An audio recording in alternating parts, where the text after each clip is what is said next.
Chum chum chum chum chum chum chum chum chum chum chum chum chum chum of the month. So, it's been a long time, and apologies for that, but I'm so delighted for my all revamped website to have as my first new chum of the, although he's not new at all, chum of the month, Mr. Andrew Watt! Hey! I feel we're in an episode of Fun with Flags on the Big Bang Theory. Have you seen that? No. You should see it. It's very much like what we're doing. Fun with Flags? Fun with Flags. I don't have much fun with I never know what flags are apart from the dragon. Good old dragon. So, Andrew and I have been chums for many a moon. Oh, too many moons to count. So, do you want to just recount where we first met and any tales of that period that you might have that are printable? Tales, things I can say without expletives. We met at the Royal Academy of Music. I was a young fledgling countertenor, and Hilary was a young fledgling mature contralto from Wales. I'm only a couple of years older I know than you are. I know you are. How much older am I than you? 4 years? I'm 54. Yeah, 4 years. 4 years. She says that. I think it's more. But we met. We were both in the chamber choir. Hilary had we were. Was very much in these. It was the sort of early 90s. So it was late 80s. Late 80s. Mohair jumpers, big perms. I knitted them myself. Those mohair They were jumpers. beautiful. Yeah. Very beautiful. And big. And we had one. For years I'd done this little thing with a man called Peter Lee Cox. Am I allowed to say Peter Cox? That's his name. That's his name. But you have to say what the little thing was. Okay, we were doing a cantata at a place called St Anne's and St Agnes. I knew this would come up. I know. I knew this would. And there was one of us had done one, and I'd done lots, and then Hilary had done some, and there was a mix-up, and we had a row about it. But it's been a theme in our life. What, the rows? The rows. The themes in our life have been rows, and the fact is that it doesn't matter what happens. Deep down inside, I still love her. Although it may not appear on the surface from time to time. And I think that's felt on both sides. But actually... To be fair, we have been through thick and thin. We have, and we're mainly thick. Yeah. And one day we'll go through thin because we're forever on a diet. But yeah, there's a strong connection. We've always gotten very well. You've gotten very well with my parents. Exactly. And my favourite quote from Hilary ever was she was auditioning for... And she had to sing Presti o Mai, the opening aria from Handel's Julius Caesar, and there was no pianist available. I have some nimble fingers on occasion, so she asked me if I would like to go and play for her, and the audition was quite early, and I lived out of town, so she invited me very kindly to dinner, and with her friend Jeff, and it was tzatziki and something else, and very nice, and we went to bed. I remember all these things. We went to bed, I was on the floor on a mattress, and we're chatting away, and this voice bellowed from across the room. It said, "If you think you're getting under my duvet, you've got another thing coming." I mean, in those days... He used to try hard. I did. I tell you. And nothing's really changed. No, I wasn't having any of it then, She and was I'm not having it now. anything at all. So we got through... tell me about countertenoring, and why did... because, you are one of the... the most known and celebrated countertenors de nos jours. De nos jours. And, in the contemporary world, you are countertenor extraordinaire because you have this ridiculous range, much higher than I can go. And you've kind of always had that. Tell me about why you wanted a career as a countertenor and not, for example, as a baritone or as a tenor. I suppose in a way it's... The fact is that I've always sung as a countertenor. I've always sung high. I mean, the interesting thing... And did that come through church? It sort of came just through school and through... Okay. I always found that if I wanted to, there I was at 18 years old, still singing the first verse of Once on Royal David City at the school carol service. Really? And the head of music, Neville Bauer, who's long since passed, wonderful man, wonderful composer. It was me and two 12-year-old trebles, and there was ya-da-dee, da-da-da-da-da-da, and he would point at who would sing it. And it would, for about 10 years of secondary school, it was always going to be me. Well, and these two little trebles just went, every time. And they were sort of heartbroken. Their Christmas was ended. But yes, and I always sang. I went to the academy 2 days a week on an intermediate theme, and then 3 days at school, and then went full time. But you played as well. I played clarinet, flute, sax, guitar, piano, organ, and I like music. I think the interesting thing is I had no preconceptions of what I thought I did or what I wanted to do. Tells the story. It's like really, I thought you were like, I want to be a singer, want to be a singer, want to be a singer. I mean, I love to sing, and yes, of course I always want to be a singer, but actually I didn't have any expectations where it would go. I thought, let's just have a go, open my mouth and see what happens. And I think that's part of my not having any fear how high or how low it is or what I need to do to make the piece work for me. And yet, if that has pigeonholed me, as some people say, into this sort of strange contemporary world, thank you very much. I love it. I absolutely love it. And hopefully we will get Alzheimer's, because it's very good for that part of the brain. Well, yes, quite. Yeah, you were saying that, there's no money in maths, but look at us having to count quavers. I know. It's bizarre, because I don't have a maths O-level. Do you not? No, I failed it. Absolutely failed. Although, unclassified in maths, I just can't do it. But give me a 9/8 or a 7/16 bar, I can tell you exactly how it goes.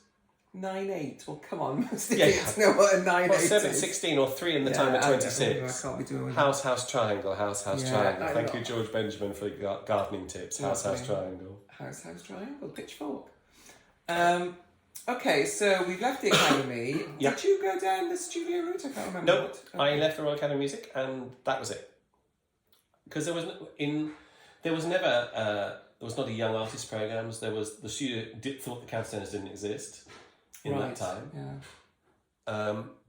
Is that the dog or your kids? I think it might be the nanny. Okay. And so left the academy. My first gig on leaving the academy is replacing James Bowman in a concert in. Not the Solis. one that I saw you with. No, that was a couple of years later, in Solis, and that was kind of okay. That's an extraordinary. So my father, at the end of God Rest His Soul, Yes. my father said, as he picked me up from the airport, because there was no Eurostar, because it was back in 1823, picked me up from the airport and said, son, I think we need to have the chat. And I thought, well, there could be several chats we should be having in those days, but who knows which one we should have. And he said, I've been wondering, now you've done your music, I think it's time you got yourself a job. Proper job. Proper job. And I've got a few options at the airport with me. My father's an electrician on the airport, at Heathrow Airport. I said, okay. And I said, well, I've just done this gig and I put the money on the breakfast bar, and it was 20,000 French francs, which was £2,000. For one gig? I don't believe for you. 2 gigs. No way, in those days. Academy of St Martin in the Field, 2 gigs. Bullshit. 20,000 francs. 20,000 francs. I'll get the contract if you want. 20,000 francs, which was Bowman's fee, given he was God. So I can't believe they would have just accepted an 18-year-old. It was £2,000. £2,000. That's what 20,000 francs. Oh, fair enough. Not euros. Jesus Christ! I don't know what fees you're getting. You need a better agent. Oh, actually, we have the same agent. So so it's £2,000. Right. And that's more realistic. Exactly. So Okay. So my old man said. So I was 22 or something, 23. And he said, "Well, how much is that worth?" I said, "It's about £2,000." He paused. He said, "How long did it take you to earn it?" I said, "Well, about 45 minutes over 2 nights." He said, "Oh, you better carry on then."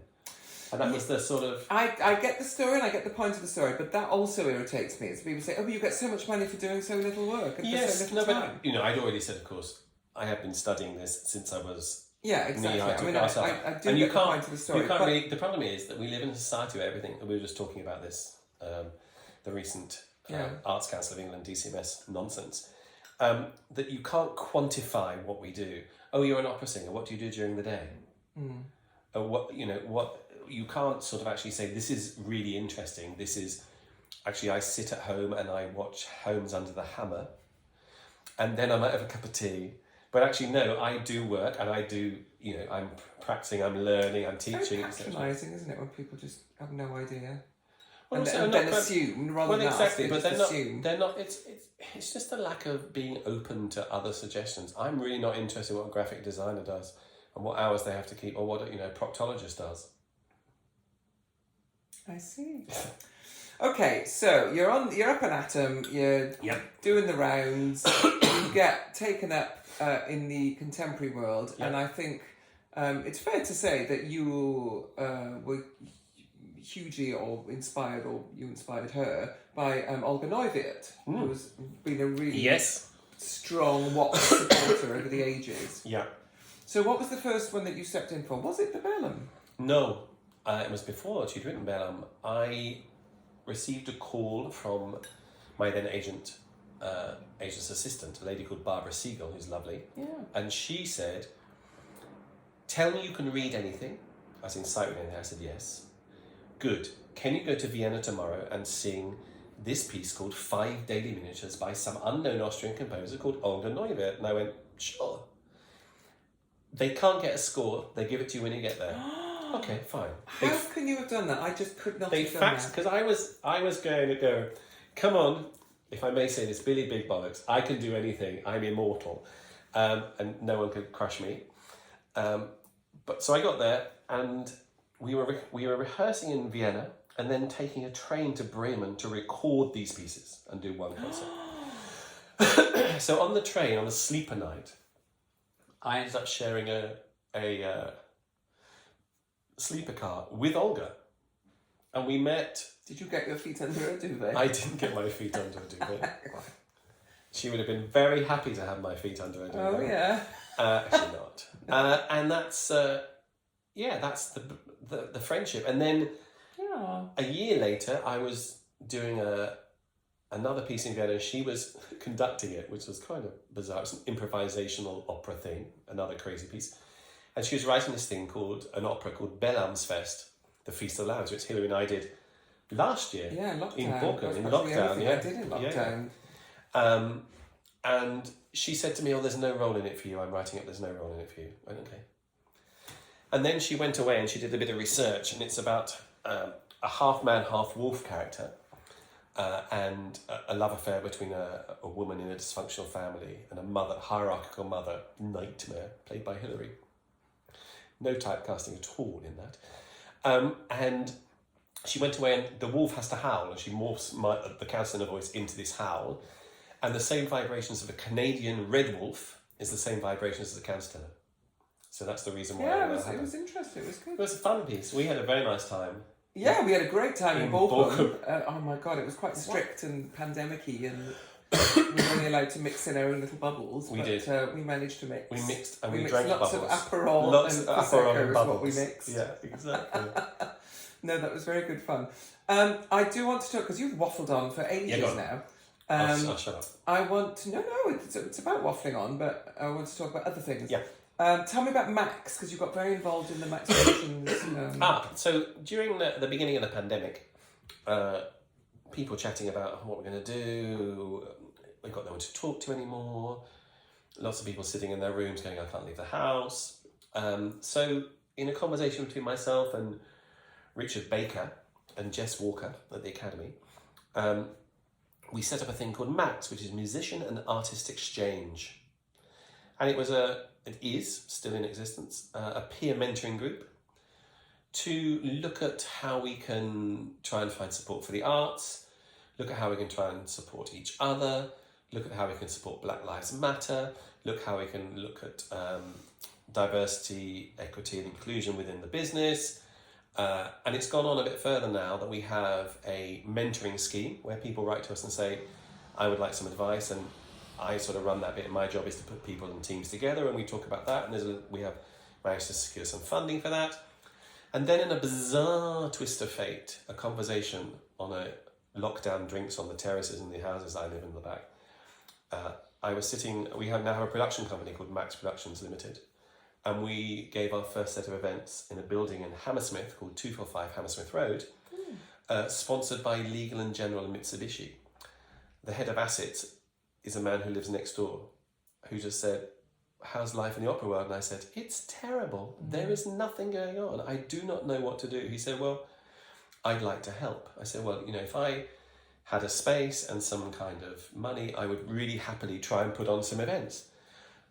He said, "Why don't you write me a proposal?" I said, "Why would I do that? What do you know anything about it?" He said, "Well, this is my job and we'd like to help." And they did. They stamped up some money, and we were just in negotiation for the second set and the third set to set up a sort of an artist-led, I think that's the thing. I think at some point you have to realise that the artists sort of know what they're talking about, and that give us a chance to show you what we can do, rather than, you're just an artist, we're employing you. Well, that's fantastic. How do people? Why would people contact you, and how would they go about it if they? Well, there's a website called www.maxmusicianandartistexchange.com. I'll write it in the blurb underneath. There's a website. But why would people contact you? What can you help them with? Well, all sorts of things. A lot of the stuff we've done is, I'm at the end of a pandemic, I've lost all my work. Yeah. Orchestras have now been cut, I'm not getting any work. Okay, so it's immediate. It's immediate help there. It's looking at career progression. It's looking at sort of mentoring you into how is it possible that you could do this? How can we change this for you? We've had some specifics. A couple of singers have written saying, we'd like some help with this part. Do you know anybody who teaches this, or could you help us with this? A lot of mental health things. And I have to say, we had one heartbreaking email from a mother. I mean, it's turned into something really glorious, who wrote and said that her son suffers with depression. He's a musician. He's actually a really, really good musician. And he'd made several suicide attempts during lockdown, and she was at her wit's end, and she wrote and I wrote back, and we all met and did it in the local pub here and chatted, and we seem to have got in some help from other sources. So we can talk to people like Help Musicians and Musicians Benevolent Fund. So you're in contact with because you have to be. There's no point going, we're here, we're going to serve everything. We actually go, we're here as a conduit to go, let's have this, have that. Well, this is fantastic. Good for you.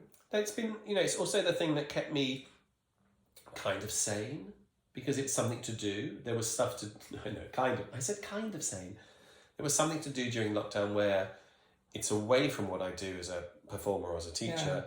And I could go, this is interesting. But also, I made the best bunch of friends, some of whom I still have not met. Aww. We have members in Sweden, in Germany, in France, and I was recently in Vienna, and one of the guys Jonathan Irons, who's part of our team, we've never met. So we met and had lunch. It was a very, very long lunch with many, many beers. And actually, it does prove that in the business, if you stick together, it's okay to say, I'm having a terrible time. Yeah, of course. And people don't go, well, I'm fine, thank you. I look at my next performance here. Actually, we're all having a really crap time and have had. So we just, I would say I quite enjoyed being at home. I mean, I know I was in the luxurious position that my husband had a job, so I didn't have to worry about my mortgage, but being home with the dog and not singing was quite pleasing to me. And also I enjoyed my teaching, which I did lots of. Now, you also teach a lot. Tell me about... No, I just want to pick up on that. I loved being at home because I got a year at home with my 2 children. My husband and I adopted 2 boys.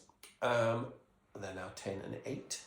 And my husband's a doctor, intensive care, A&E. So he was going to work all the time. For the first 6 months, I drove him to work in the morning and picked him up at night. We lived next door to Ian Burnside. He would come and be our babysitter and part of our bubble to look after the boys while I would go, because I didn't want Arjun on the train. But yeah, teaching, I did a lot of teaching and really enjoyed it. And I also found that the medium of Zoom actually was really good, because you could hone in on things because you're seeing certain issues. Yeah. And actually, I have one particular, goodness. I know. Might have to keep that in for comedy value. I need a wider screen. But actually, the only thing about teaching online, or 2 things. One is you hope they sound as good when you get them in the room. Number 1. Usually they sound better. They sound much better, yes. And number 2 is the fact that as a performer, you still don't. There isn't no one applauds when you finish teaching a singing lesson. They go, thank you. That's about if they remember. And there's sort of, so I think you are giving it out as a teacher all the time, because there are people stuck in tiny little rooms in halls of residence, certainly in the Guildhall, trying to sing their stuff. And quite often it was therapy for them. Oh, and but not also talking. For me, I have to say, well, it gives you a purpose. Gave me a somewhere reason to go. Dress. Yes, exactly. Any other business? No, there are 2 things I miss from our relationship. You're not going. No, not going. Can you One is those great eating outfit treats with your mother. Yeah, that was excellent. So I was very fortunate enough to meet Hilary's mum, and I would go down to Porthcawl. Porthcawl. I would take 25 outfits. And he would change 20 times a day. Nothing has changed And like all that. we I do is always eat. do. And we would just eat and eat and eat. In fact, that's what we do, mate. And Hub's pickles would come out. And My father made the best pickles I've ever had. so actually we also come from a similar sort of background. Yeah. We're working class people, get on Yeah, with it. yeah. You know, and I like to think, regardless of sometimes how we are, we come from the same, you know, we have the same moral compass, we have the same views on stuff. Only I'm nicer. You're nicer. And also living on a parallel universe, it seems. Andrew Watts, we've talked for hours and hours Hooray! already. No, I have to silence you. I have because more to otherwise, say. Well, not Silence, on, my not on wings. my chum. Thank you very, very much You're for very being welcome. my Thanks for lovely chum asking of me. the month. Thank you.